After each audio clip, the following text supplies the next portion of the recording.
Durante siglos, el Espíritu Santo ha sido envuelto en misterio y dogma. Pero, ¿y si te dijera que un filósofo del siglo XVII, considerado hereje por su época, tenía una respuesta revolucionaria que podría cambiar completamente tu comprensión? Baruch Spinoza no solo cuestionó, él reformuló. Prepárate para un viaje filosófico que desafiará todo lo que pensabas saber sobre lo divino. Imagínate por un momento viviendo en Ámsterdam del año 1656.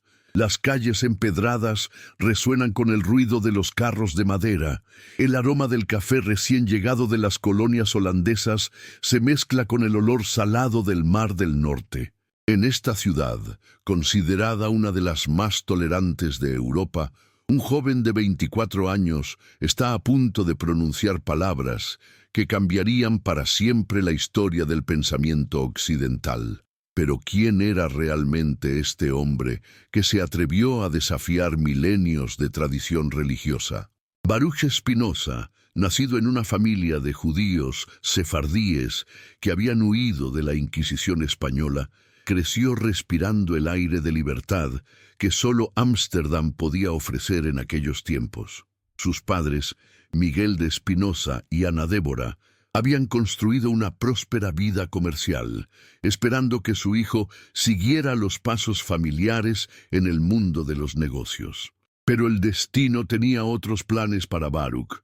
Desde muy joven, su mente inquieta se negaba a aceptar respuestas simples a preguntas complejas. En la sinagoga portuguesa de Ámsterdam, donde recibió su educación religiosa tradicional, comenzó a formular preguntas que incomodaban a sus maestros. ¿Por qué Dios, siendo perfecto, necesitaba crear un mundo imperfecto? ¿Cómo podían reconciliarse los milagros con las leyes naturales que parecían tan consistentes y universales? Sus dudas no pasaron desapercibidas. Los líderes de la comunidad judía, ya nerviosos por las presiones externas de mantener una reputación respetable en una sociedad cristiana, comenzaron a ver en las preguntas de Spinoza una amenaza potencial. ¿No habían sufrido ya suficiente persecución? ¿Por qué este joven insistía en agitar las aguas tranquilas de su refugio holandés? La educación que recibió Spinoza era extraordinaria para su tiempo. Dominaba el hebreo, el latín, el español, el portugués y el holandés. Había estudiado no solo los textos sagrados judíos, sino también los grandes filósofos griegos, los escolásticos medievales y los pensadores modernos como Descartes. Esta formación multicultural le proporcionó una perspectiva única, una capacidad de ver las verdades parciales en diferentes tradiciones mientras identificaba sus limitaciones. Pero ¿qué fue lo que finalmente rompió la paciencia de la comunidad judía de Ámsterdam? En 1656, cuando Spinoza tenía 24 años, sus ideas habían evolucionado hasta un punto que sus ancianos consideraron intolerable. No solo cuestionaba interpretaciones específicas de los textos sagrados, sino que había comenzado a desarrollar una filosofía completamente nueva sobre la naturaleza de Dios, el alma y la realidad misma. El 27 de julio de 1656, en la sinagoga Talmud Torá de Ámsterdam, se leyó una de las excomuniones más severas de la historia judía. Las palabras resonaron con una dureza que todavía nos estremece hoy. Por decreto de los ángeles y por el mandato de los hombres santos, excomulgamos, expulsamos, maldecimos y anatematizamos a Baruch de Spinoza. Maldito sea de día y maldito sea de noche. Maldito sea cuando se acueste y maldito sea cuando se levante. ¿Puedes imaginar el impacto emocional de escuchar estas palabras? Un joven de 24 años, separado para siempre de su familia, sus amigos, su comunidad, su identidad cultural. Sus propios padres fueron prohibidos de hablarle. Los comerciantes judíos no podían hacer negocios con él. Se convirtió, literalmente de un día para otro, en un fantasma social. Pero algo extraordinario sucedió.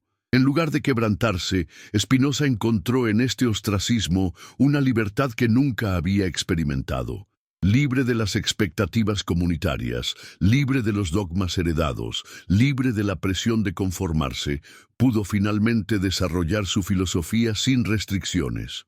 ¿No es paradójico cómo a veces nuestras mayores tragedias se convierten en nuestras mayores liberaciones? Cambió su nombre de Baruch, que significa bendito en hebreo, a Benedictus, su equivalente latino. Este cambio no fue solo lingüístico, sino simbólico. Representaba su transformación de un judío tradicional a un ciudadano del mundo intelectual, un pensador universal que no pertenecía a ninguna tradición particular, pero que podía hablar a todas. Para sobrevivir económicamente, Spinoza aprendió el oficio de pulir lentes ópticas. ¿Hay algo más simbólico que un filósofo que literalmente se ganaba la vida haciendo que la gente viera más claramente? Durante el día, en su pequeño taller, pulía cristales que permitirían a astrónomos y científicos explorar los cielos y el mundo microscópico. Por las noches, pulía ideas que permitirían a la humanidad ver más claramente la naturaleza de la realidad misma. Sus lentes eran famosas por su calidad excepcional. Científicos como Christian Huygens y Anthony van Leeuwenhoek buscaban sus productos. Pero Spinoza nunca permitió que este trabajo se convirtiera en una obsesión comercial. Rechazó ofertas lucrativas que habrían requerido más tiempo, prefiriendo mantener su independencia económica e intelectual. ¿No es esto una lección sobre las verdaderas prioridades en la vida? Mientras tanto, su filosofía continuaba desarrollándose en una dirección que escandalizaría no solo a judíos, sino también a cristianos y musulmanes. Spinoza estaba llegando a conclusiones que desafiarían los fundamentos mismos de la religión occidental. Su pregunta central era aparentemente simple, pero revolucionaria en sus implicaciones. ¿Qué es realmente Dios? La respuesta tradicional, compartida por las tres religiones abrahámicas, pintaba a Dios como un ser personal, trascendente, que había creado el mundo desde la nada y continuaba gobernándolo desde fuera de la naturaleza. Este Dios podía intervenir en el curso natural de los eventos, realizar milagros, responder a oraciones y juzgar las acciones humanas según estándares morales absolutos. Pero Spinoza veía problemas profundos en esta concepción. Si Dios es verdaderamente infinito, ¿cómo puede estar separado de su creación? Si Dios es perfecto, ¿por qué necesitaría crear algo fuera de sí mismo? Si Dios es inmutable, ¿cómo puede responder a oraciones que implican cambio? Estas preguntas lo llevaron a una conclusión radical que cambiaría para siempre el panorama filosófico occidental. Deus sive natura, Dios o la naturaleza. Con estas tres palabras latinas, Spinoza volcó milenios de pensamiento religioso. No estaba negando la existencia de Dios, como sus críticos afirmarían. Estaba redefiniendo completamente qué significa la palabra Dios. Para Spinoza, Dios no es un ser separado de la naturaleza, sino que Dios es la naturaleza, vista en su totalidad y perfección. ¿Pero qué significa esto exactamente? Imagina toda la realidad, cada átomo, cada planeta, cada pensamiento, cada emoción, cada ley física, cada momento del tiempo, como aspectos diferentes de una única sustancia infinita. Esta sustancia no es material ni mental en el sentido tradicional, sino que tiene infinitos atributos, de los cuales nosotros solo conocemos dos: la extensión, el mundo físico, y el pensamiento, el mundo mental. Todo lo que existe es una modificación, una expresión particular de esta sustancia única. Tu cuerpo es Dios expresándose como una configuración específica de materia. Tu mente es Dios expresándose como una configuración específica de pensamiento. El árbol en tu jardín, la estrella más distante, la emoción que sientes al leer estas palabras, todo es Dios. pero Dios no como una persona gigante en el cielo, sino como la realidad fundamental de todo lo que es. ¿Te das cuenta de las implicaciones revolucionarias de esta idea? Si todo es Dios, entonces no hay nada profano en el universo, no hay separación entre lo sagrado y lo secular, entre lo natural y lo sobrenatural, entre el cuerpo y el alma. Todo es igualmente divino, igualmente sagrado, igualmente merecedor de reverencia y estudio. Esto significaba que los milagros, tal como los entendían las religiones tradicionales, eran imposibles. No porque Dios careciera de poder, sino porque Dios no podía actuar contra su propia naturaleza. Las leyes naturales no eran restricciones impuestas a Dios desde fuera, sino expresiones de la naturaleza divina misma. Un milagro sería como pedirle a Dios que fuera diferente de lo que es, lo cual es una contradicción lógica. Pero entonces, ¿qué pasa con todas las experiencias espirituales que las personas han tenido a lo largo de la historia? ¿Qué hay de los sentimientos de conexión con lo divino, de revelación, de gracia? Spinoza no negaba estas experiencias. Al contrario, las explicaba de una manera completamente nueva. Para entender la respuesta de Spinoza sobre el Espíritu Santo, necesitamos primero comprender su teoría de la mente. En el pensamiento tradicional cristiano, el alma es una sustancia inmaterial separada del cuerpo, creada directamente por Dios e infundida en el momento de la concepción. Esta alma puede sobrevivir la muerte del cuerpo y es el sujeto de la vida eterna. Spinoza rechazaba completamente esta visión dualista. Para él, la mente y el cuerpo no son dos sustancias diferentes que interactúan misteriosamente, sino dos aspectos de la misma cosa. Tu mente es la idea que Dios tiene de tu cuerpo. Tu cuerpo es la expresión física de esa misma idea divina. Son como dos caras de la misma moneda, diferentes aspectos de una realidad única. Pero esto no convierte a los humanos en simples máquinas materiales. Aquí Spinoza muestra su genialidad. Aunque rechaza el dualismo alma-cuerpo, no reduce todo a materia. Al contrario, eleva todo a mente.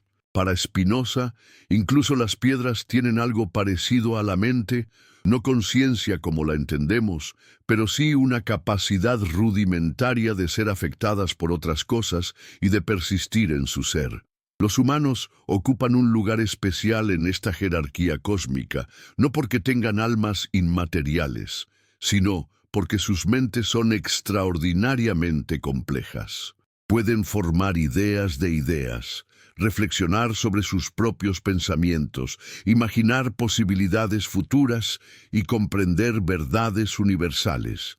Esta complejidad mental les permite participar de manera especial en la mente divina. Y aquí llegamos al corazón de la respuesta de Spinoza sobre el Espíritu Santo. En la tradición cristiana, el Espíritu Santo es la tercera persona de la Trinidad, el Consolador prometido por Jesús, el que guía a los creyentes hacia toda verdad, el que reparte dones espirituales y mantiene la comunión entre los fieles y Dios. Pero ¿qué es realmente esta experiencia del Espíritu Santo cuando la despojamos de interpretaciones sobrenaturales? Para Spinoza, es el reconocimiento intuitivo de nuestra participación en la mente divina. Es el momento en que la mente humana se da cuenta de que sus pensamientos más elevados, sus intuiciones más profundas, sus momentos de comprensión más clara, no son productos de un intelecto aislado, sino participaciones directas en el intelecto infinito de Dios. Cuando Pablo habla de los dones del Espíritu, sabiduría, conocimiento, fe, profecía, discernimiento, Spinoza los reinterpreta como diferentes grados y tipos de conocimiento intuitivo. No son poderes sobrenaturales otorgados desde afuera, sino actualizaciones naturales de capacidades que ya existen en la mente humana por virtud de su participación en la mente divina. ¿Recuerdas algún momento en tu vida cuando súbitamente entendiste algo con una claridad cristalina? Cuando una verdad compleja se volvió simple y obvia. cuando sentiste una conexión profunda con toda la existencia. Para Spinoza, esos momentos no son intervenciones de un Espíritu Santo personal, sino reconocimientos temporales de lo que siempre es verdad. Que tu mente es una modificación finita de la mente infinita de Dios. Esto no hace que la experiencia sea menos real o menos sagrada. Al contrario, la hace más profunda. En lugar de depender de la gracia arbitraria de una deidad externa, estos momentos de iluminación se convierten en desarrollos naturales de nuestras capacidades más elevadas. Son alcanzables a través del estudio, la contemplación, la ética y el desarrollo de nuestra comprensión. Spinoza distingue tres tipos de conocimiento. El primero es el conocimiento por experiencia vaga y testimonios, lo que aprendemos de otros sin comprenderlo realmente. El segundo es el conocimiento racional, lo que entendemos a través de conceptos generales y demostraciones lógicas. Pero el tercero es el más elevado, el conocimiento intuitivo, la comprensión directa e inmediata de las esencias eternas de las cosas. ¿No es este tercer tipo de conocimiento exactamente lo que las tradiciones místicas han llamado revelación divina? Spinoza pensaba que sí, pero con una diferencia crucial. Esta revelación no viene de fuera, sino que surge naturalmente cuando la mente alcanza su máximo potencial de comprensión. Los profetas del Antiguo Testamento, según Spinoza, eran personas con una capacidad excepcional para este tipo de conocimiento intuitivo. Sus visiones y revelaciones no eran comunicaciones sobrenaturales de un Dios trascendente, sino expresiones naturales de mentes extraordinariamente desarrolladas que podían percibir verdades morales y sociales con una claridad que parecía milagrosa a sus contemporáneos. Jesús ocupaba un lugar especial en esta interpretación. Spinoza lo veía no como la segunda persona de la Trinidad, sino como el ser humano que había alcanzado la comprensión más perfecta de la naturaleza divina. Las palabras de Jesús no eran dictados divinos, sino expresiones de una mente que había llegado a identificarse completamente con la sabiduría eterna de Dios. ¿Y qué hay de la resurrección, del nacimiento virginal, de los milagros de Jesús? Spinoza los reinterpretaba como símbolos de verdades espirituales profundas, no como eventos históricos literales. La resurrección representaba la eternidad de las verdades que Jesús había enseñado. El nacimiento virginal simbolizaba la pureza de una mente libre de prejuicios y supersticiones. Los milagros eran metáforas del poder transformador del conocimiento verdadero. Esto puede parecer una reducción fría de la fe cristiana, pero Spinoza no lo veía así. Para él, esta interpretación preservaba lo que era realmente valioso en la religión, mientras eliminaba elementos que consideraba no solo falsos, sino perjudiciales para la verdadera espiritualidad. ¿Por qué perjudiciales? Porque la creencia en milagros fomenta la superstición y la esperanza en soluciones mágicas a problemas que requieren esfuerzo y comprensión. La creencia en un Dios antropomórfico que favorece a algunos sobre otros fomenta el sectarismo y la intolerancia. La creencia en recompensas y castigos sobrenaturales hace que la gente actúe por miedo o codicia en lugar de amor genuino a la virtud. Spinoza creía que su filosofía preservaba la esencia de la religión verdadera: amor a Dios, reverencia por la creación, compromiso con la justicia y la compasión, mientras eliminaba los elementos que habían llevado a siglos de guerra, persecución y superstición. Pero sus contemporáneos no lo vieron así. Para la mayoría de ellos, Spinoza era simplemente un ateo sofisticado que usaba lenguaje religioso para ocultar su materialismo. ¿Cómo podía llamar Dios a algo que no era personal, que no respondía a oraciones, que no ofrecía inmortalidad personal? La acusación de ateísmo persiguió a Spinoza durante toda su vida. Fue rechazado para posiciones académicas, sus libros fueron prohibidos, Sus ideas fueron condenadas por autoridades tanto protestantes como católicas. Incluso algunos de sus amigos filósofos, como Leibniz, lo visitaban en secreto por temor a la asociación pública con sus ideas. ¿Pero era realmente ateo Spinoza? La respuesta depende completamente de cómo definamos Dios.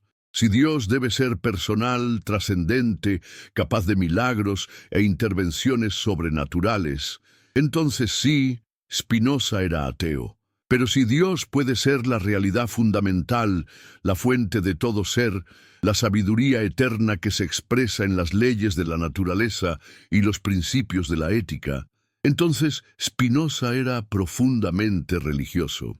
De hecho, Spinoza se veía a sí mismo como el verdadero teólogo, el que finalmente había entendido la naturaleza real de Dios.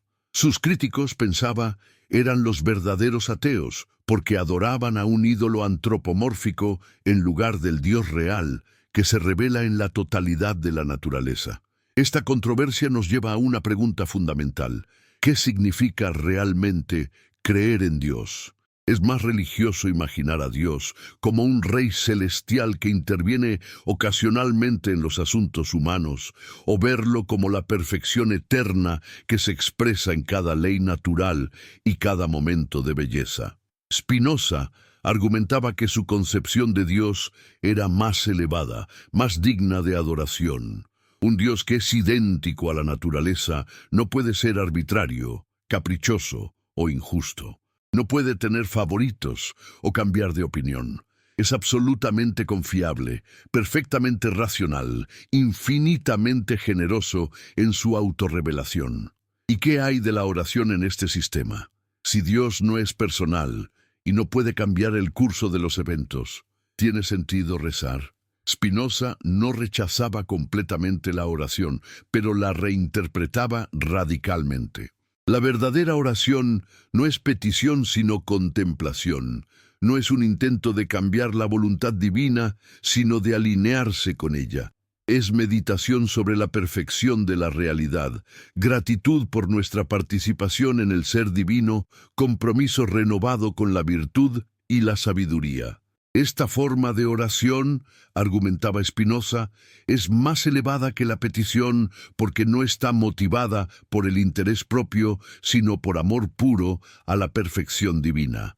Es lo que él llamaba amor intelectual a Dios. Una forma de adoración que no busca recompensa, sino que encuentra su satisfacción en la contemplación misma de la belleza eterna. ¿Pero esto satisface las necesidades espirituales reales de las personas?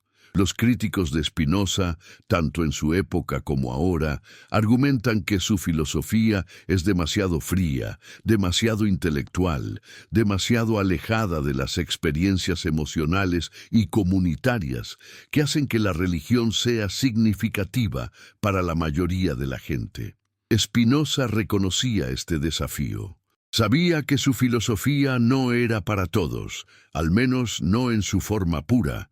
En su Tratado Teológico Político argumentaba que las religiones organizadas servían una función social importante al traducir verdades filosóficas profundas en símbolos y narrativas que podían inspirar y guiar a las masas. El problema surgía cuando estas traducciones simbólicas se confundían con verdades literales, cuando los medios se convertían en fines, cuando la religión se volvía dogmática y excluyente. La solución no era abolir la religión, sino purificarla, devolverla a su función esencial de promover la virtud y la unidad social. ¿Puede la visión de Spinoza del Espíritu Santo servir esta función purificadora?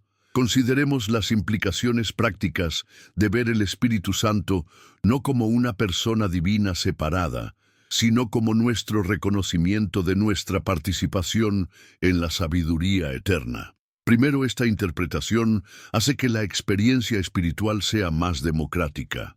En lugar de depender de la gracia arbitraria o de la mediación de instituciones religiosas, cualquier persona que desarrolle su capacidad de comprensión puede acceder a estos estados elevados de conciencia. El Espíritu Santo se convierte en el potencial divino inherente en cada mente humana. Segundo, integra espiritualidad y conocimiento en lugar de oponerlos. El camino hacia la experiencia divina pasa por el estudio, la reflexión, la comprensión científica de la naturaleza. No hay conflicto entre razón y fe, porque ambas apuntan hacia la misma verdad, la perfección inteligible del orden natural. Tercero, fomenta la tolerancia religiosa. Si todas las tradiciones religiosas son intentos humanos de comprender y expresar la misma realidad divina, entonces ninguna puede reclamar el monopolio de la verdad. Los conflictos religiosos se revelan como malentendidos sobre diferentes expresiones culturales de la misma búsqueda espiritual fundamental.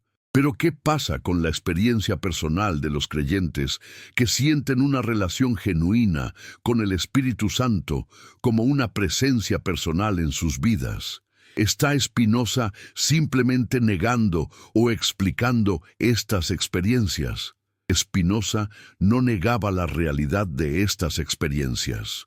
Reconocía que las personas pueden sentir una presencia guía, momentos de inspiración súbita, sensaciones de ser amadas incondicionalmente por una realidad que trasciende su individualidad finita. Lo que reinterpretaba era la fuente y naturaleza de estas experiencias. En lugar de venir de una persona divina externa, estos sentimientos surgen del reconocimiento de nuestra conexión fundamental con la totalidad de la realidad. El sentimiento de ser amado por Dios es el reconocimiento de que somos expresiones necesarias y valiosas del ser divino.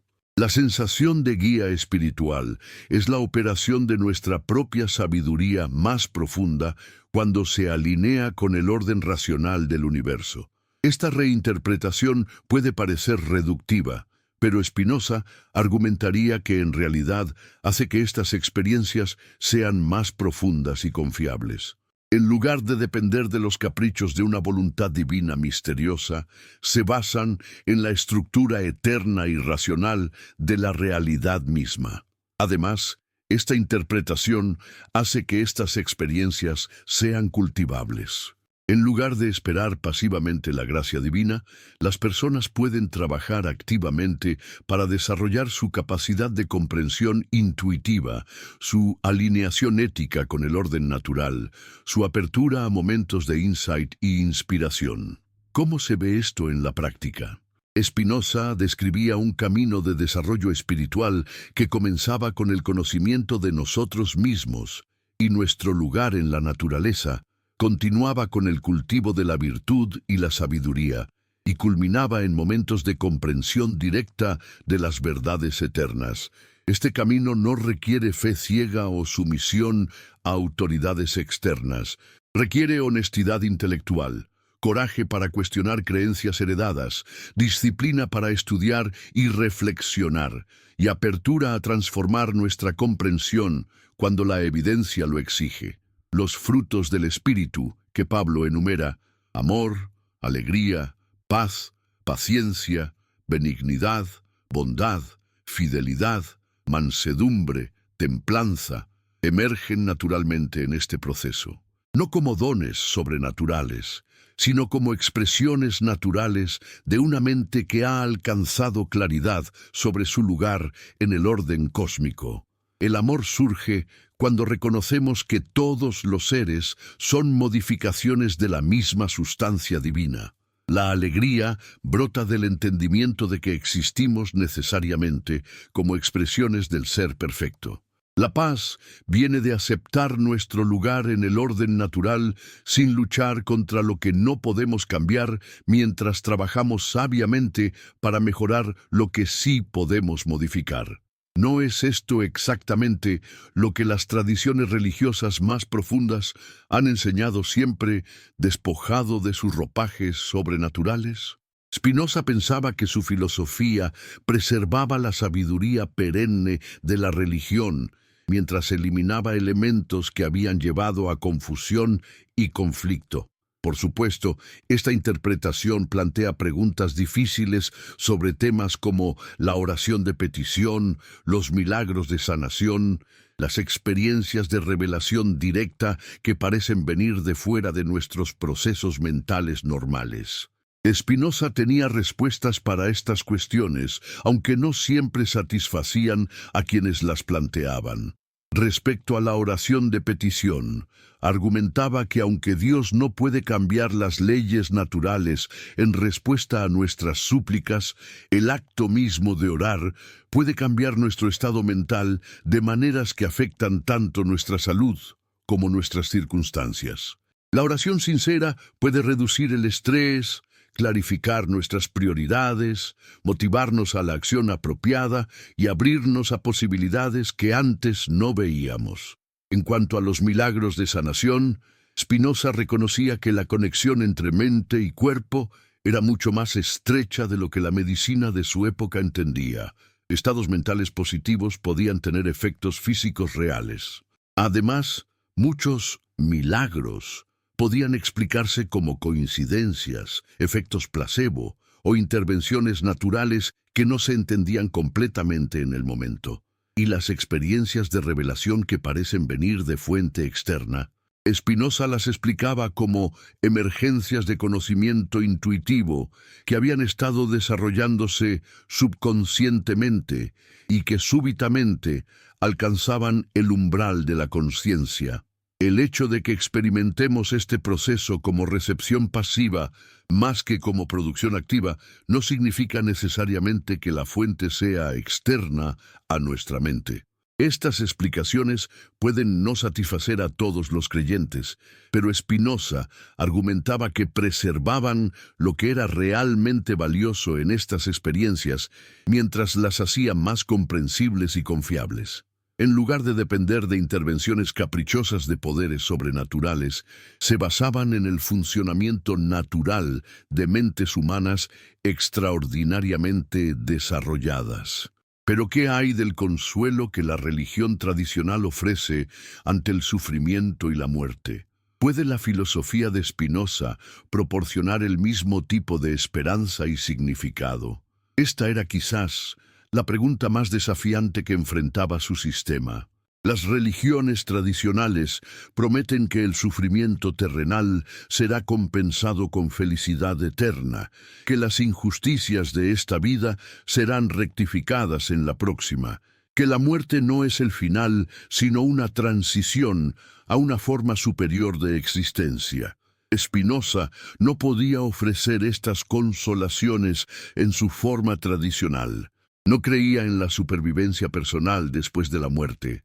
No creía en un juicio final donde los buenos serían recompensados y los malvados castigados. ¿Qué podía ofrecer en su lugar? Su respuesta era compleja pero profunda.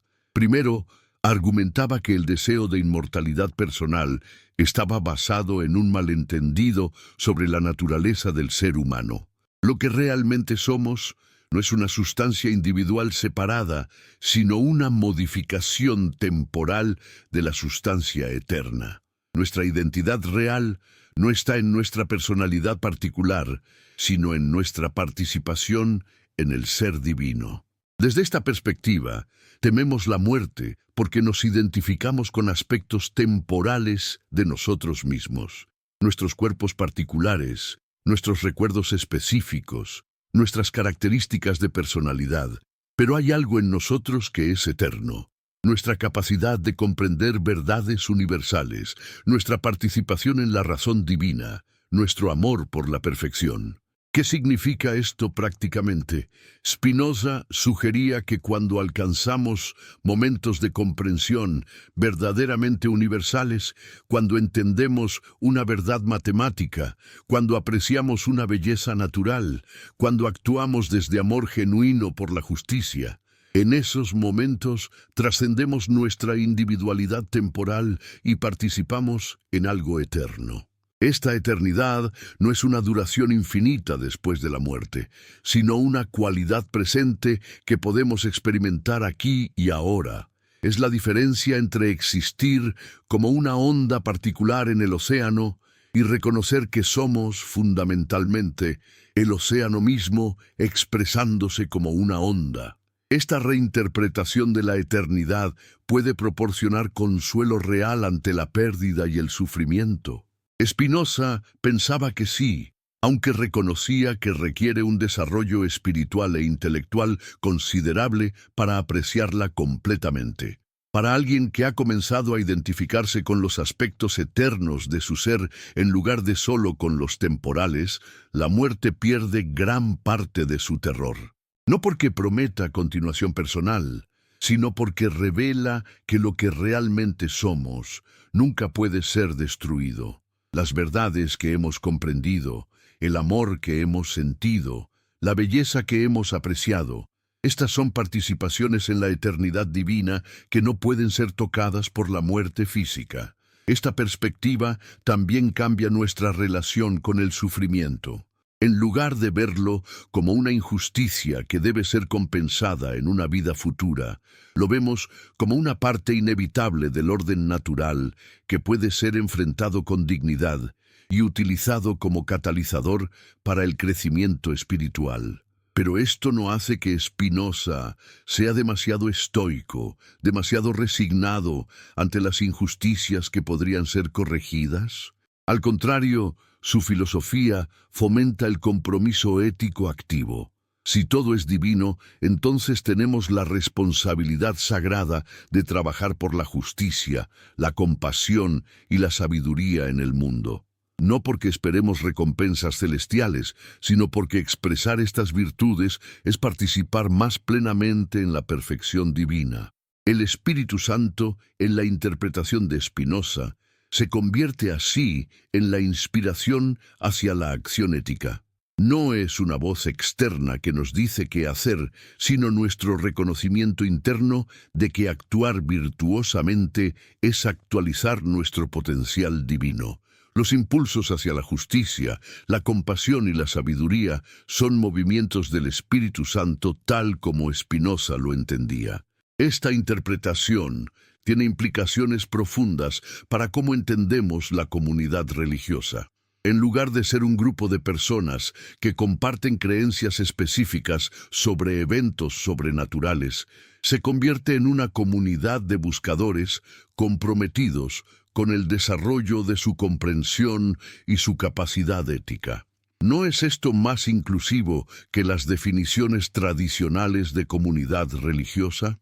En la visión de Spinoza, cualquiera que esté sinceramente comprometido con la búsqueda de la verdad y la práctica de la virtud es parte de la verdadera Iglesia universal, independientemente de sus creencias específicas sobre doctrinas teológicas. Esto no significa que todas las creencias son igualmente válidas o que no importa lo que pensemos sobre la realidad.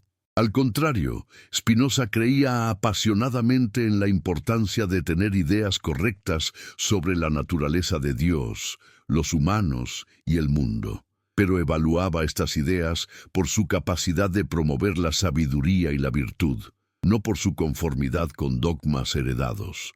¿Cómo se relaciona esto con las iglesias cristianas existentes? Spinoza no las veía como completamente erróneas, sino como formas imperfectas de expresar verdades profundas. En la medida en que fomentaban la virtud, la compasión y la búsqueda de sabiduría, cumplían una función valiosa. En la medida en que promovían superstición, intolerancia y conformidad ciega, necesitaban reforma. La interpretación spinociana del Espíritu Santo podría servir como base para esta reforma.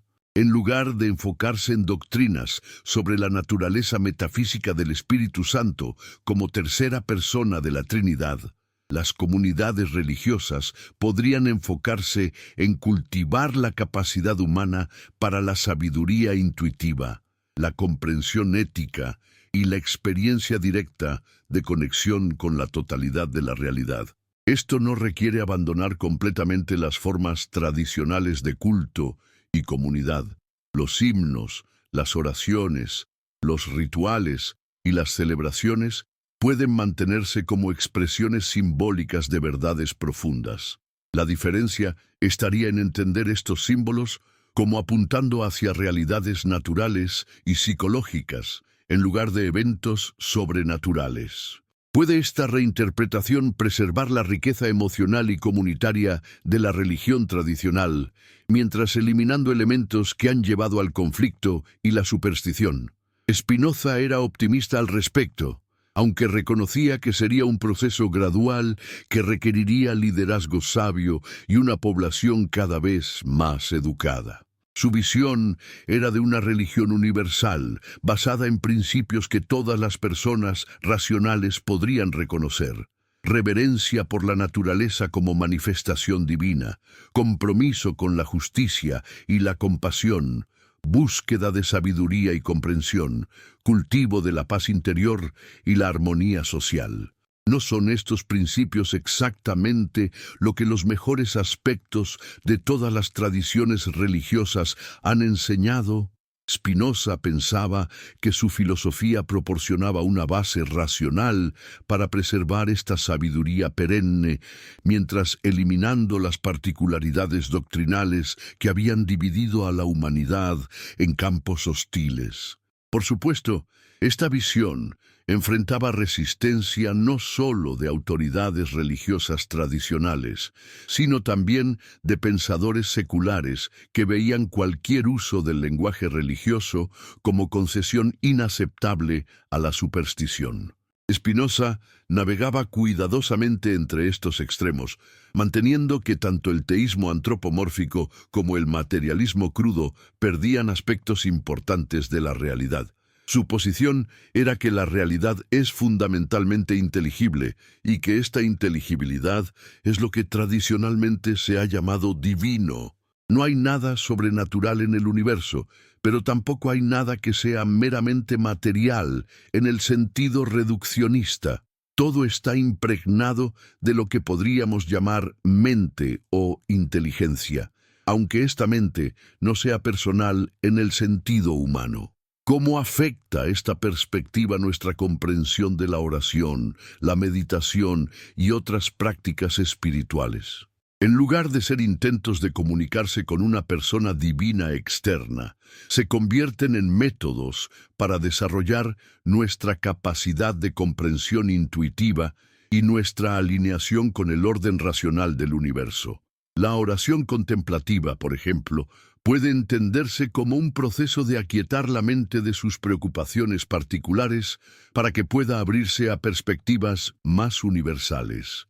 Los momentos de silencio y receptividad no nos conectan con una voz externa, sino que permiten que emerjan niveles más profundos de nuestra propia sabiduría. La meditación sobre textos sagrados se convierte en un diálogo con las intuiciones más profundas de otros buscadores espirituales, una forma de expandir nuestra propia comprensión a través del encuentro con diferentes expresiones de la sabiduría universal. Los rituales comunitarios funcionan como formas de alinear conciencias individuales hacia propósitos comunes, de crear sentimientos de unidad y propósito compartido, de expresar simbólicamente comprensiones que trascienden el lenguaje ordinario. Todas estas prácticas mantienen su valor, pero por razones naturales en lugar de sobrenaturales. Son tecnologías espirituales desarrolladas por la experiencia humana para cultivar estados de conciencia que están naturalmente disponibles para mentes suficientemente desarrolladas. ¿Qué hay de las experiencias místicas más dramáticas, visiones, éxtasis, estados alterados de conciencia que parecen revelar realidades ocultas? Spinoza no las descartaba como alucinaciones o autoengaño. Reconocía que la mente humana tiene capacidades que normalmente no utilizamos completamente y que bajo ciertas condiciones pueden emerger formas extraordinarias de comprensión e insight. Pero interpretaba estas experiencias como desarrollos naturales de potenciales inherentes en la mente humana, no como intervenciones de fuerzas externas. Los místicos no reciben revelaciones de un reino sobrenatural. Descubren aspectos de la realidad natural que normalmente permanecen ocultos a la conciencia ordinaria. Esta interpretación naturalista de la experiencia mística la hace tanto más democrática como más confiable. Más democrática porque sugiere que estas capacidades están potencialmente disponibles para cualquier persona que esté dispuesta a desarrollarlas. Más confiable porque las basa en el funcionamiento natural de la mente humana, en lugar de en intervenciones impredecibles de poderes externos. Pero ¿qué pasa con el sentido de lo luminoso, del misterio sagrado que muchas personas experimentan en contextos religiosos? ¿No se pierde algo importante cuando explicamos todo en términos naturales? Spinoza argumentaría que no perdemos el misterio, simplemente lo ubicamos donde realmente pertenece. El misterio no está en intervenciones sobrenaturales que violan las leyes naturales, sino en la existencia misma de las leyes naturales. El milagro no está en suspensiones temporales del orden cósmico, sino en el hecho de que existe un orden cósmico inteligible. No es más asombroso que la realidad sea fundamentalmente racional y comprensible que si fuera caprichosa y arbitraria. No es más digno de reverencia un universo que opera según principios eternos que uno sujeto a los caprichos de voluntades personales. Para Spinoza, el sentido genuino de lo sagrado surge del reconocimiento de nuestra participación en esta perfección eterna. Cuando contemplamos la elegancia de una demostración matemática, cuando nos maravillamos ante la complejidad de un ecosistema, cuando nos conmovemos por un acto de compasión desinteresada, estamos experimentando lo divino tal como realmente es. Esta experiencia de lo sagrado no requiere creencias sobrenaturales, pero tampoco es reducible a mero naturalismo materialista. Reconoce que hay algo en la realidad, su inteligibilidad, su belleza, su creatividad, que trasciende cualquier explicación puramente mecánica. ¿Cómo se relaciona todo esto con las preguntas existenciales más profundas que enfrentan los seres humanos? ¿Por qué existe algo en lugar de nada? ¿Cuál es el propósito de la vida? ¿Cómo debemos vivir ante la inevitabilidad de la muerte? La respuesta de Spinoza a la primera pregunta es que la existencia es necesaria, no contingente. No hay un ¿por qué? En el sentido de una razón externa, porque no hay nada fuera de la realidad total que pudiera ser una explicación. La realidad existe porque la no existencia sería una contradicción. Existir es lo que significa ser Dios o la naturaleza. El propósito de la vida. No hay un propósito impuesto desde fuera, pero hay una tendencia inherente en cada cosa hacia la actualización de su potencial más elevado. Para los seres humanos, esto significa desarrollar nuestra capacidad de comprensión, cultivar virtudes que expresen nuestra naturaleza racional y participar cada vez más plenamente en la perfección eterna que es nuestra verdadera identidad. ¿Cómo vivir ante la muerte? Identificándose progresivamente con los aspectos eternos de nuestro ser, nuestras comprensiones más profundas, nuestros amores más puros, nuestras contribuciones más duraderas al bienestar común. La muerte del cuerpo no puede tocar estos logros espirituales porque participan en la eternidad divina. ¿Estas respuestas proporcionan consuelo e inspiración genuinos? Para Spinoza proporcionaban algo aún mejor, una base racional para la serenidad, el compromiso ético y la alegría espiritual que no dependía de creencias que pudieran ser socavadas por el avance del conocimiento. Su filosofía prometía una forma de religiosidad que crecería más fuerte, no más débil, conforme la humanidad comprendiera mejor la naturaleza del universo. En lugar de requerir fe ciega, invitaba a la investigación sin límites. En lugar de temer la ciencia, la abrazaba como revelación progresiva de la naturaleza divina.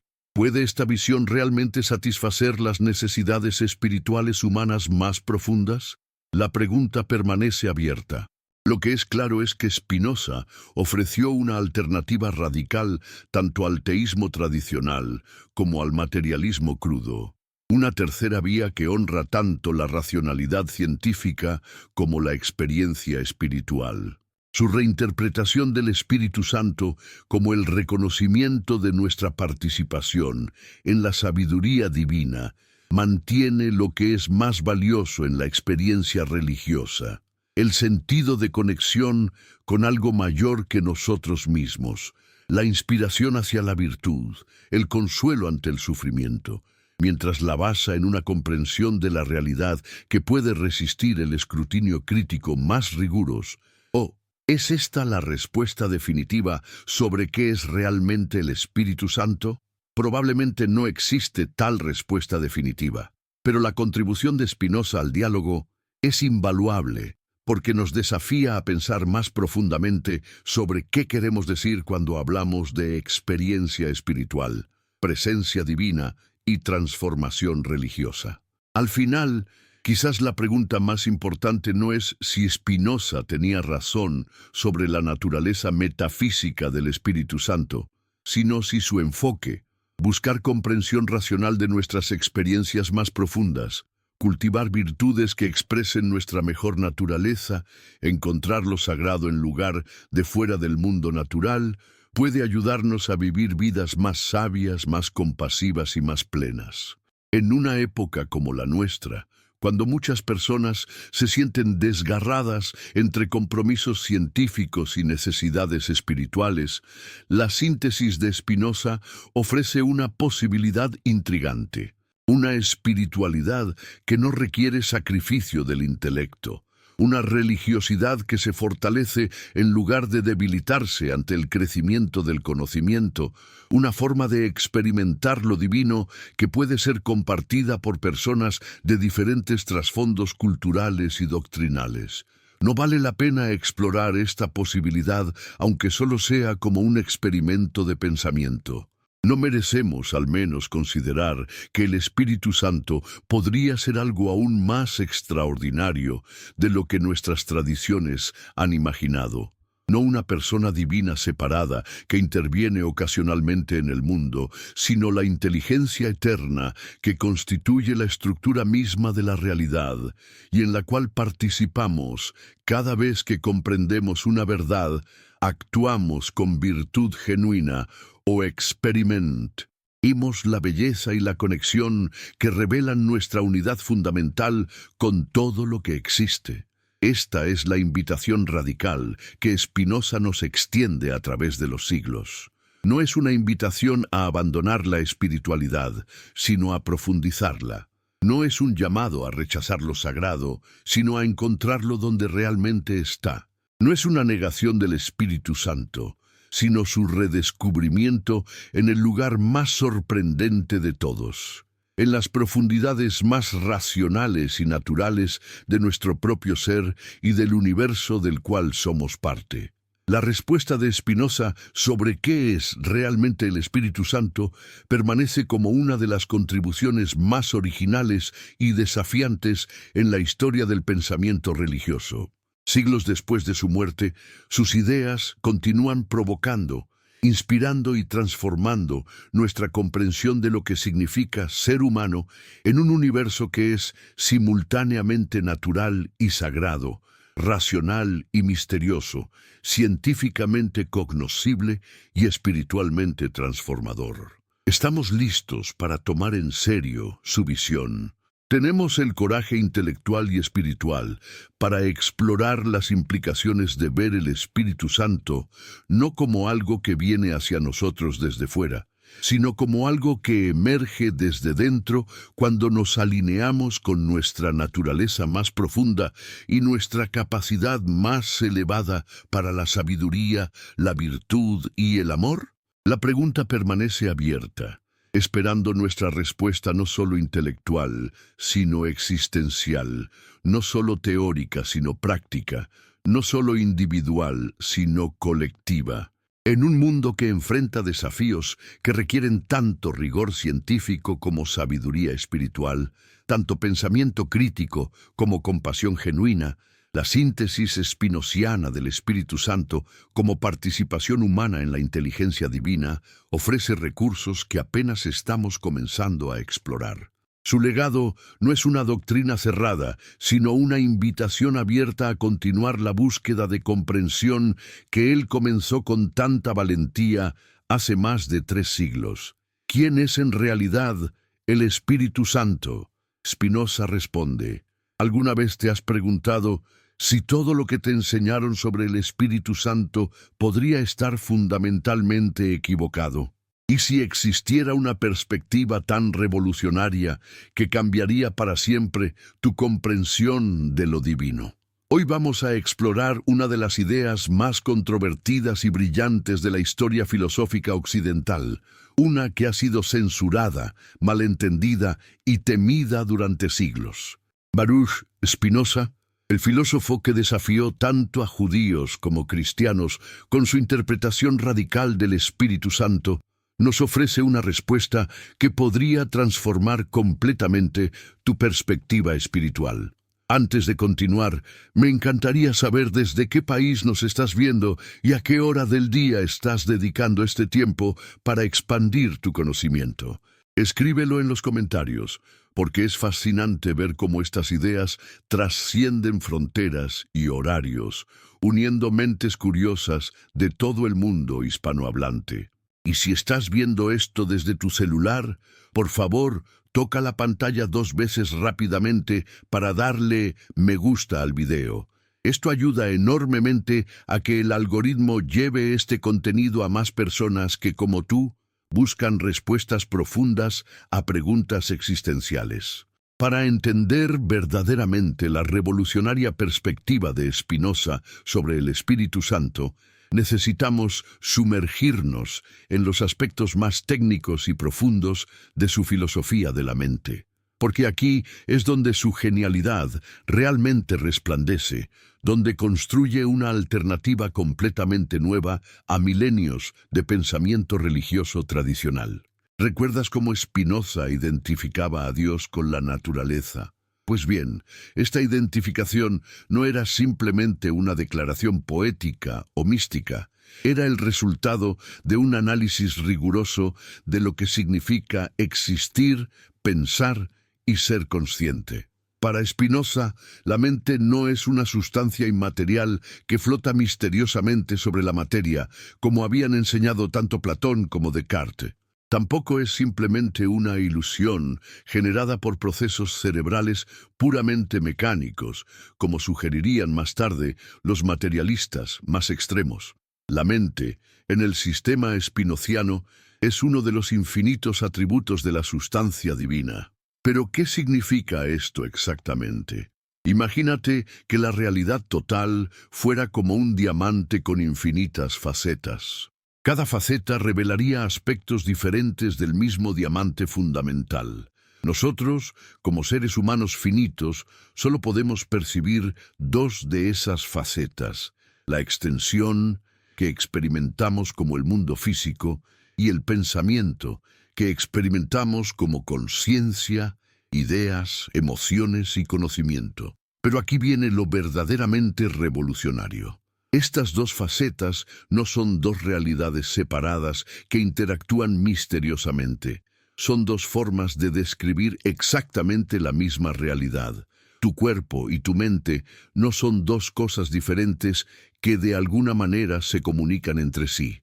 Son la misma cosa, vista desde 2 perspectivas diferentes.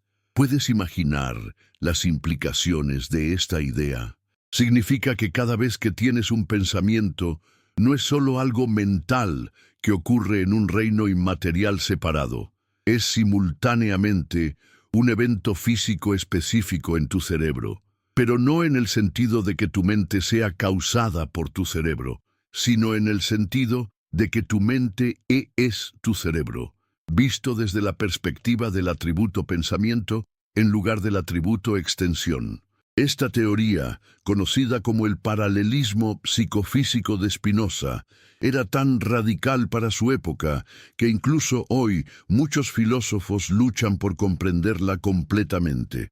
Spinoza estaba sugiriendo que no hay realmente separación entre lo mental y lo físico, entre el alma y el cuerpo, entre el espíritu y la materia.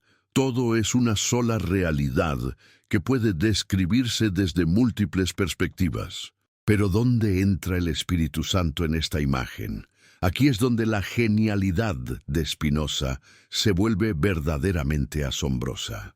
Si la mente humana es una modificación finita del atributo infinito del pensamiento divino, entonces nuestras capacidades mentales más elevadas, intuición, sabiduría, comprensión directa de verdades universales, son participaciones literales en la mente infinita de Dios.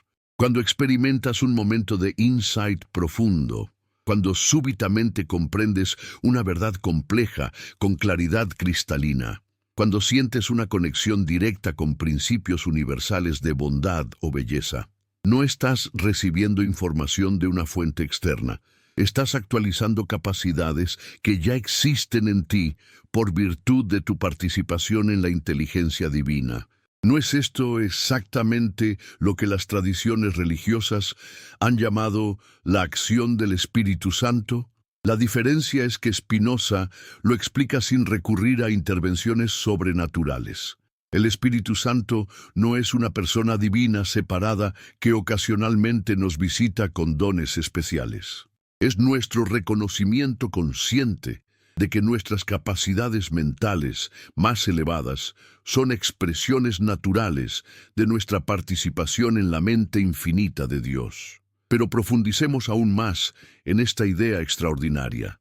Spinoza distinguía entre diferentes niveles o grados de conocimiento, y esta distinción es crucial para entender su reinterpretación del Espíritu Santo.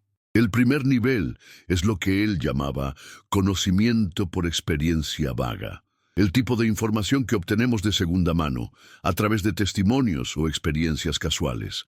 Este es el nivel más bajo de conocimiento porque es pasivo, no verificado personalmente y frecuentemente inexacto. El segundo nivel es el conocimiento racional, la comprensión que obtenemos a través del razonamiento lógico, la demostración matemática, la investigación científica sistemática. Este tipo de conocimiento es mucho más confiable porque está basado en principios universales que podemos verificar independientemente. Cuando entiendes por qué el teorema de Pitágoras debe ser verdad para todos los triángulos rectángulos, o cuando comprendes las leyes físicas que gobiernan el movimiento planetario, estás participando en este segundo nivel de conocimiento. ¿Pero hay algo aún más elevado? Spinoza creía que sí. El tercer y más alto nivel de conocimiento es lo que él llamaba conocimiento intuitivo, la comprensión directa, inmediata, de las esencias eternas de las cosas.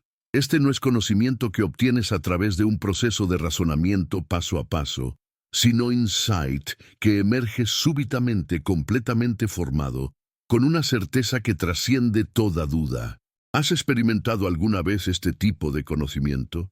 Quizás en un momento de contemplación profunda de la naturaleza, cuando súbitamente viste la interconexión de todas las cosas.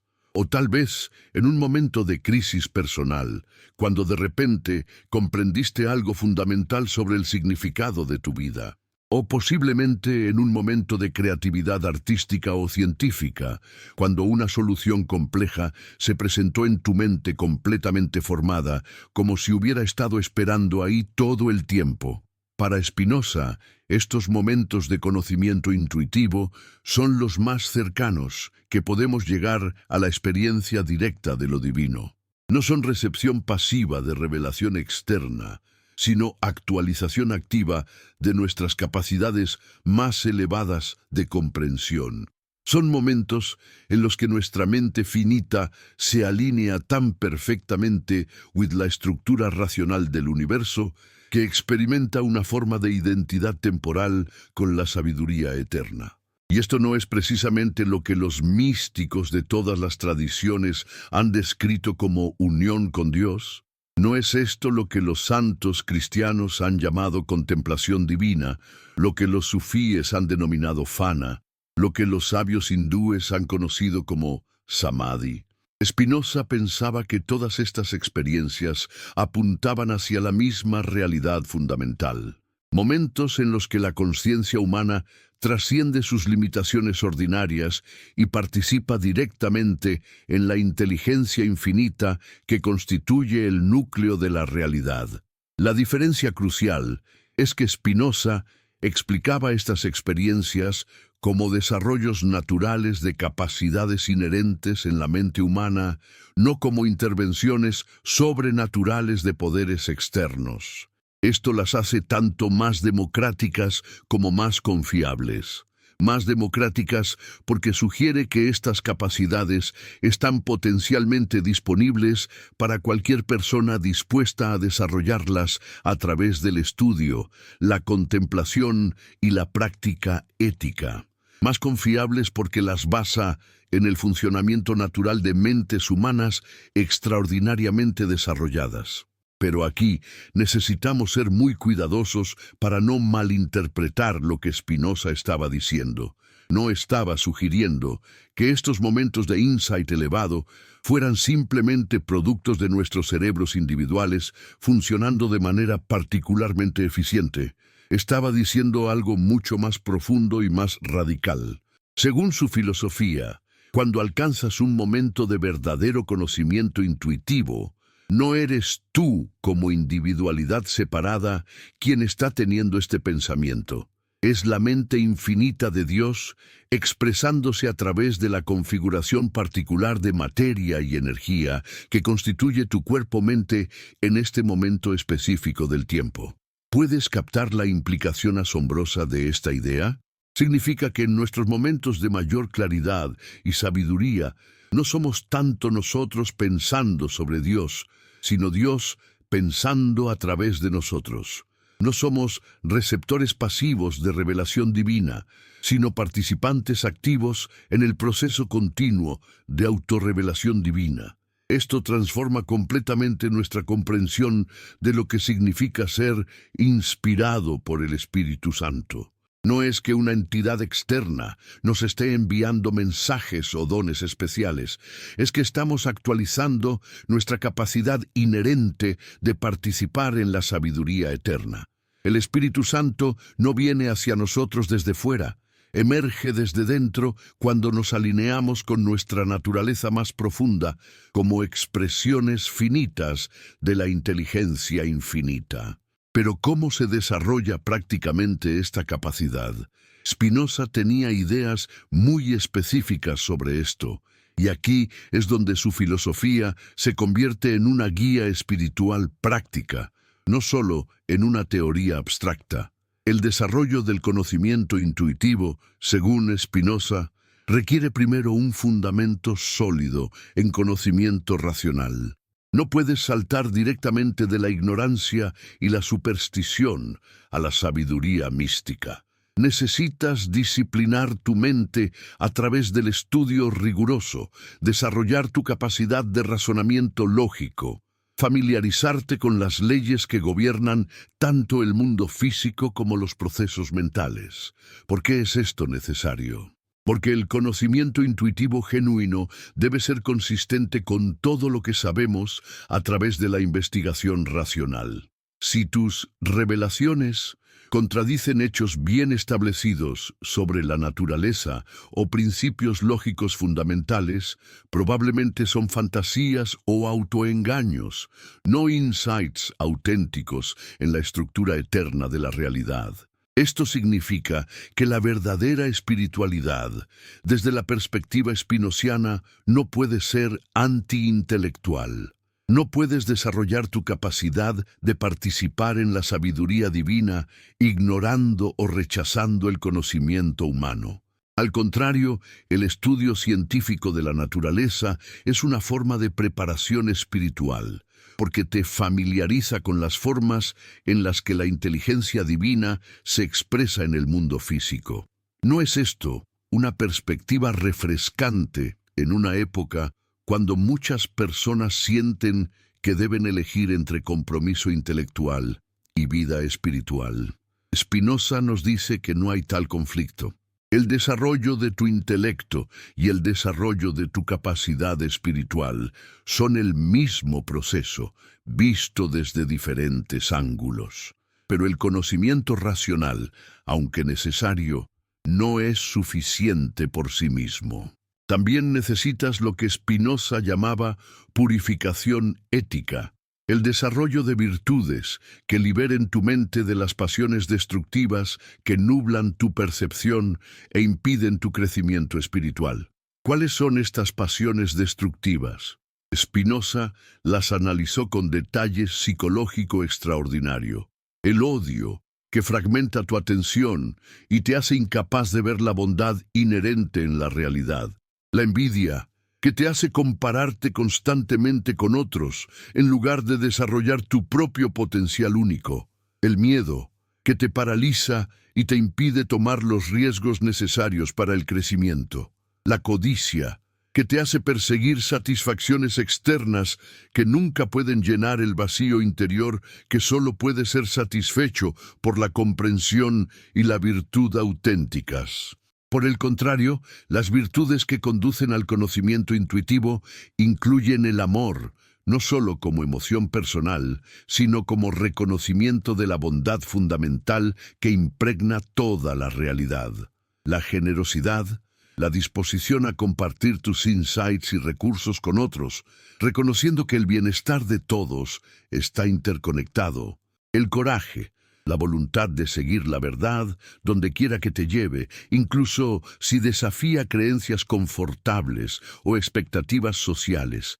Y sobre todo, lo que Spinoza llamaba fortaleza, la capacidad de mantenerte centrado en tus valores más profundos sin importar las circunstancias externas.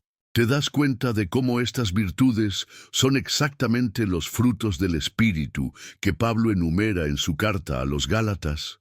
Amor, gozo, paz, paciencia, benignidad, bondad, fe, mansedumbre, templanza. Spinoza está diciendo que estos no son dones sobrenaturales otorgados arbitrariamente por una deidad externa, sino desarrollos naturales que emergen cuando una mente se purifica y se alinea con la estructura ética del universo. Ahora, antes de continuar explorando estas ideas fascinantes, quiero pedirte algo importante. Si este contenido te está pareciendo valioso, por favor compártelo con al menos un amigo que creas que se beneficiaría de conocer estas perspectivas. ¿Por qué? Porque estas ideas tienen el poder de transformar la manera en que las personas entienden la espiritualidad, la ciencia y su lugar en el universo. Compartir conocimiento transformador es una de las formas más elevadas de generosidad y ayuda a crear esa comunidad de buscadores que Spinoza visualizaba como la verdadera Iglesia universal. Ahora, profundicemos en cómo se ve realmente esta transformación espiritual en la experiencia vivida. Spinoza describe un proceso gradual, donde la persona comienza a identificarse menos con sus deseos y temores temporales, y más con sus capacidades eternas de comprensión y amor. Es un cambio de identificación desde el ego personal hacia lo que podríamos llamar el yo universal. Esa parte de nosotros que participa en verdades y valores que trascienden nuestras circunstancias particulares. ¿Has notado cómo en momentos de gran belleza o comprensión profunda, tu sentido ordinario de identidad separada parece disolverse temporalmente? Cuando estás completamente absorto contemplando un atardecer extraordinario o cuando súbitamente entiendes una verdad matemática compleja, o cuando te sientes abrumado por compasión hacia alguien que sufre, en esos momentos, ¿dónde está tu ego habitual con todas sus preocupaciones y defensas? Para Spinoza, estos momentos de autotrascendencia temporal son vistazos de nuestro verdadero estado natural. No son experiencias anómalas que necesitan explicación especial, sino revelaciones de lo que siempre somos debajo de las capas de confusión e identificación errónea que normalmente oscurecen nuestra percepción. El proceso de desarrollo espiritual, entonces, no consiste en adquirir algo nuevo que no teníamos antes. Consiste en remover los obstáculos que nos impiden reconocer lo que ya somos. expresiones finitas de la sabiduría e inteligencia infinitas que constituyen la esencia de la realidad. Pero ¿cómo se relaciona esto específicamente con las experiencias que los cristianos atribuyen al Espíritu Santo? Consideremos algunos ejemplos concretos.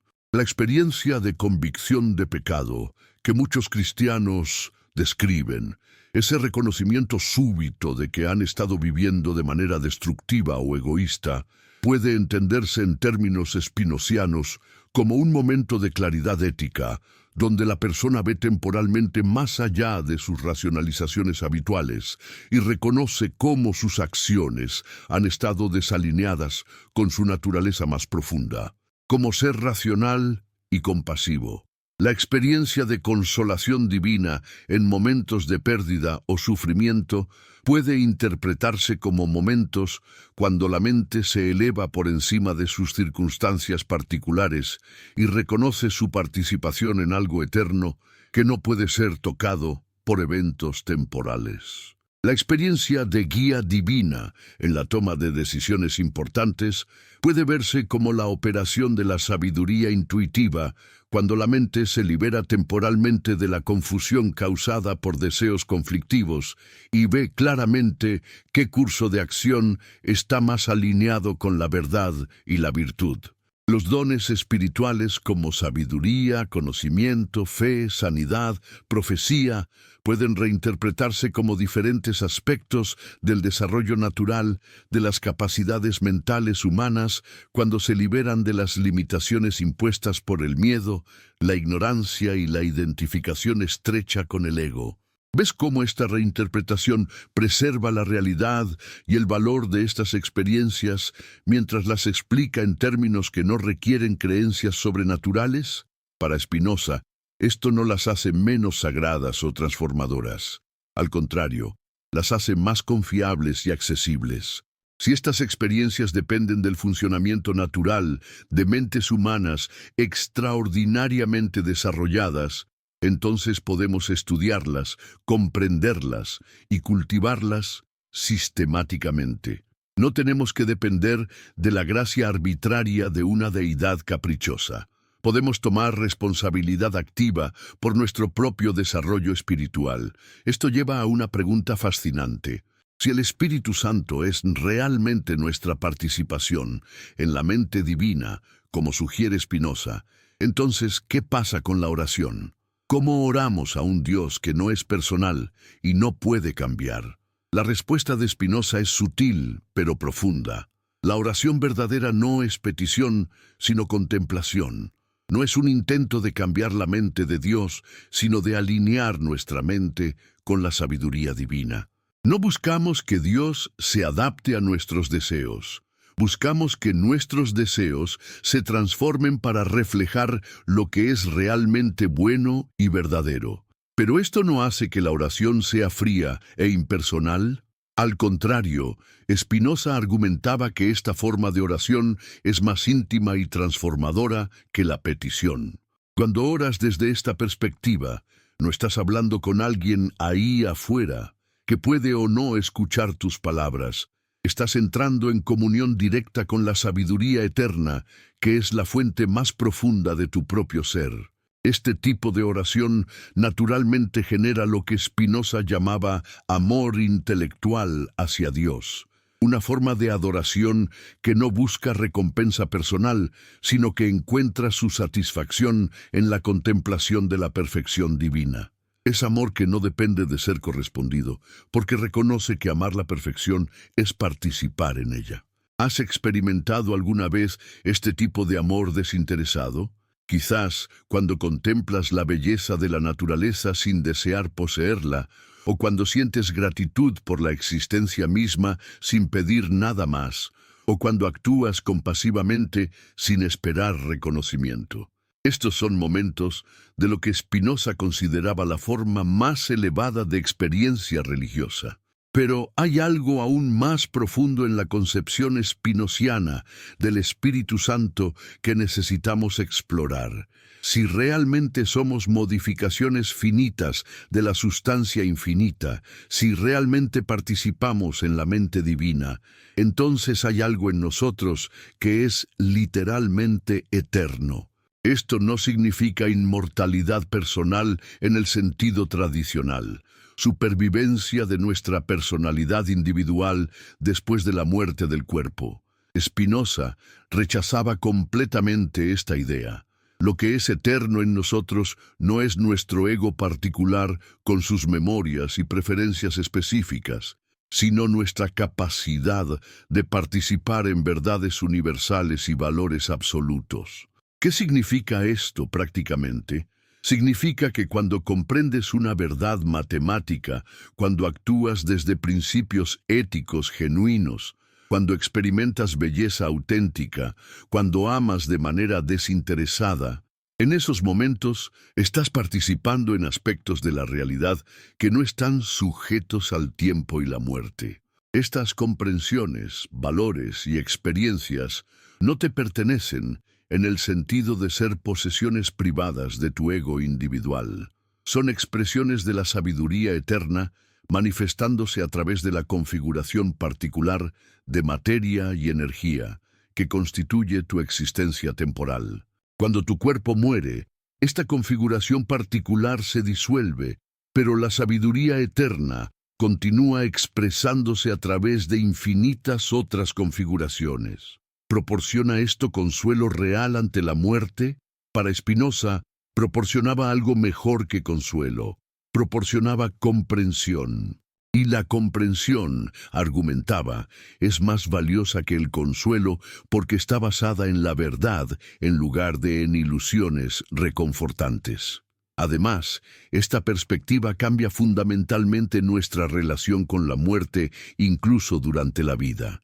Si comenzamos a identificarnos con los aspectos eternos de nuestro ser, nuestras comprensiones más profundas, nuestros valores más elevados, nuestras contribuciones más significativas al bienestar común, entonces la muerte pierde gran parte de su terror, porque reconocemos que lo que realmente somos no puede ser destruido. Esto no significa volvernos indiferentes a la vida o descuidados con nuestro bienestar físico. Al contrario, significa valorar la vida más plenamente, porque la vemos como una oportunidad preciosa de actualizar potenciales eternos, de participar conscientemente en el proceso continuo de autorrevelación divina. ¿Cómo cambia esta perspectiva nuestra comprensión de la muerte de otros, especialmente seres queridos? En lugar de ver la muerte como una pérdida total, podemos reconocer que los aspectos más importantes de las personas que amamos, sus contribuciones únicas a nuestro crecimiento, las verdades que nos ayudaron a ver, el amor que despertaron en nosotros, continúan viviendo y trabajando en nosotros y a través de nosotros. Esta es una forma de inmortalidad que no requiere creencias sobrenaturales, pero que proporciona significado y continuidad reales. Las personas que han influido profundamente en nosotros continúan formando parte de quienes somos y de cómo actuamos en el mundo. En este sentido muy real, nunca mueren completamente mientras nosotros vivamos los valores y verdades que compartieron con nosotros. Pero aquí llegamos a una de las preguntas más desafiantes para la interpretación spinosiana del Espíritu Santo. ¿Qué pasa con la comunidad religiosa? ¿Cómo experimentamos comunión espiritual con otros si cada persona es simplemente una modificación individual de la misma sustancia universal? La respuesta de Spinoza es fascinante y muy relevante para nuestro mundo contemporáneo. Si todas las mentes son modificaciones del mismo atributo divino del pensamiento, entonces, cuando dos o más personas alcanzan niveles similares de comprensión y desarrollo ético, están literalmente participando en la misma realidad espiritual. ¿Has notado cómo, cuando estás con personas que comparten tu compromiso con la verdad y la virtud, hay una sensación de conexión que va más allá de la compatibilidad personal? ¿Cómo las conversaciones pueden alcanzar profundidades donde parece que estás explorando ideas junto con otros en lugar de simplemente intercambiando opiniones privadas? Para Spinoza, estos momentos de comunión intelectual y ética son experiencias auténticas de unidad espiritual. No son solo similitud accidental de pensamientos individuales separados, sino participación común en la misma sabiduría eterna. El Espíritu Santo, en esta interpretación, es tanto la capacidad individual de participar en la sabiduría divina como la experiencia comunitaria de participación compartida. Esto sugiere una forma de iglesia o comunidad espiritual muy diferente de las organizaciones religiosas tradicionales. En lugar de estar basada en la adhesión a doctrinas específicas o la participación en rituales particulares, estaría basada en el compromiso compartido con el desarrollo de la comprensión y la virtud. ¿No es esto lo que realmente buscamos cuando participamos en comunidades religiosas? No esperamos encontrar personas que nos inspiren a ser más sabios, más compasivos, más verdaderos con nuestros valores más elevados. La diferencia en la visión spinociana es que esta inspiración mutua no depende de intervenciones sobrenaturales, sino del reconocimiento natural de potenciales divinos compartidos. Tal comunidad sería necesariamente inclusiva y tolerante, porque reconocería que la sabiduría y la virtud pueden manifestarse a través de muchas tradiciones culturales y formas de expresión diferentes. Al mismo tiempo, no sería relativista, porque mantendría estándares rigurosos para distinguir entre sabiduría genuina y meras opiniones, entre virtud auténtica y conformidad social. ¿Cómo se vería el culto o la práctica espiritual en tal comunidad? En lugar de enfocarse en peticiones a una deidad externa, se enfocaría en actividades que cultiven la capacidad de comprensión intuitiva y desarrollo ético.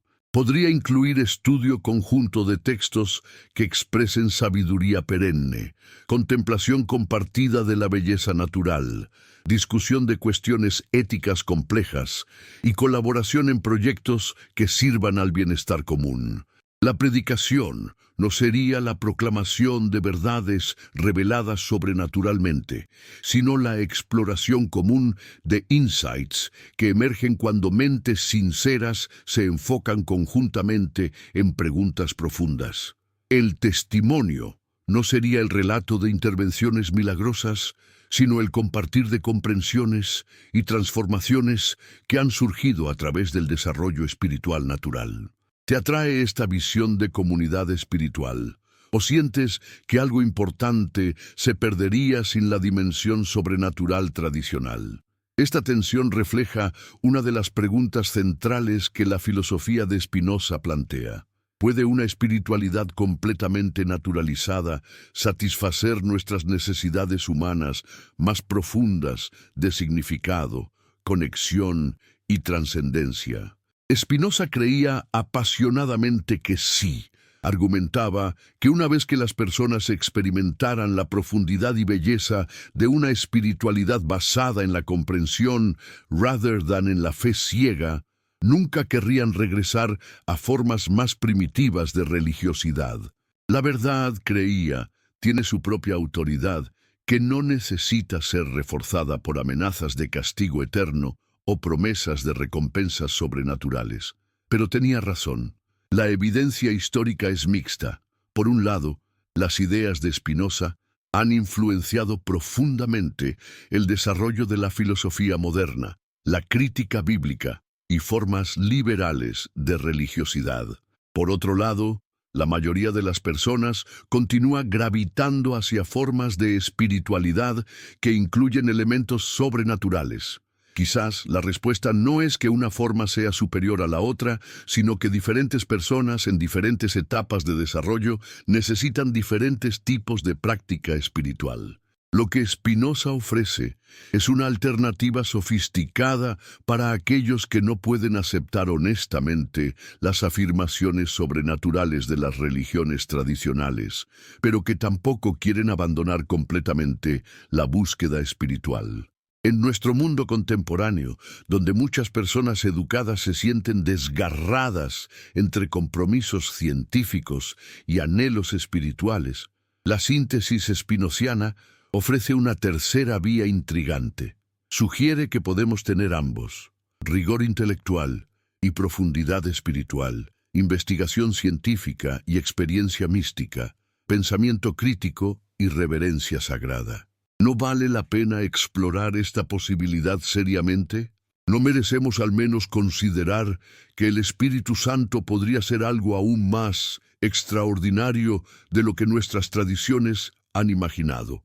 No una persona divina separada que interviene ocasionalmente en nuestras vidas, sino la inteligencia eterna que constituye la estructura misma de la realidad y en la cual participamos cada vez que pensamos claramente, actuamos éticamente o experimentamos la belleza que revela nuestra conexión fundamental con la totalidad de la existencia. Esta reinterpretación del Espíritu Santo no disminuye su importancia o poder transformador. Al contrario, la hace más accesible y confiable. En lugar de depender de la gracia arbitraria de una deidad externa, se basa en capacidades inherentes en la naturaleza humana que pueden ser desarrolladas sistemáticamente a través del estudio, la contemplación y la práctica ética. ¿Imaginas las implicaciones de tomar esta perspectiva seriamente? Significaría que cada momento de claridad intelectual, cada impulso hacia la compasión, cada experiencia de belleza auténtica sería reconocido como una manifestación del Espíritu Santo. La línea entre lo sagrado y lo secular se disolvería, porque todo se reconocería como expresión de la misma realidad divina fundamental.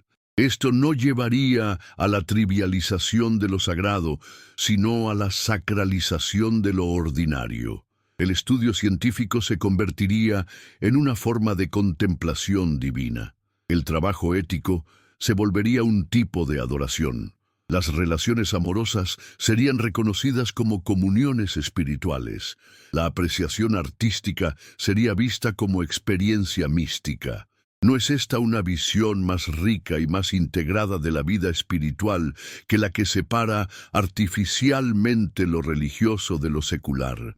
¿No nos permitiría encontrar significado sagrado en cada aspecto de la experiencia humana en lugar de confinarlo a momentos especiales de práctica religiosa formal?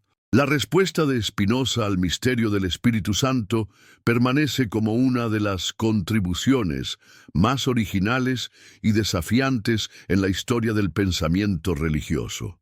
Siglos después de su muerte, continúa provocando, inspirando y transformando nuestra comprensión de lo que significa ser humano en un universo que es simultáneamente natural y sagrado, racional y misterioso, científicamente cognoscible y espiritualmente transformador. ¿Estamos listos para tomar en serio su visión? ¿Tenemos el coraje intelectual y espiritual para explorar las implicaciones de ver el Espíritu Santo no como algo que viene hacia nosotros desde fuera, sino como algo que emerge desde dentro cuando nos alineamos con nuestra naturaleza más profunda y nuestra capacidad más elevada para la sabiduría, la virtud y el amor? En un mundo que enfrenta desafíos que requieren tanto rigor científico como sabiduría espiritual, tanto pensamiento crítico como compasión genuina, la síntesis spinociana del Espíritu Santo como participación humana en la inteligencia divina ofrece recursos que apenas estamos comenzando a explorar. Su legado no es una doctrina cerrada, sino una invitación abierta a continuar la búsqueda de comprensión que él comenzó con tanta valentía hace más de 3 siglos.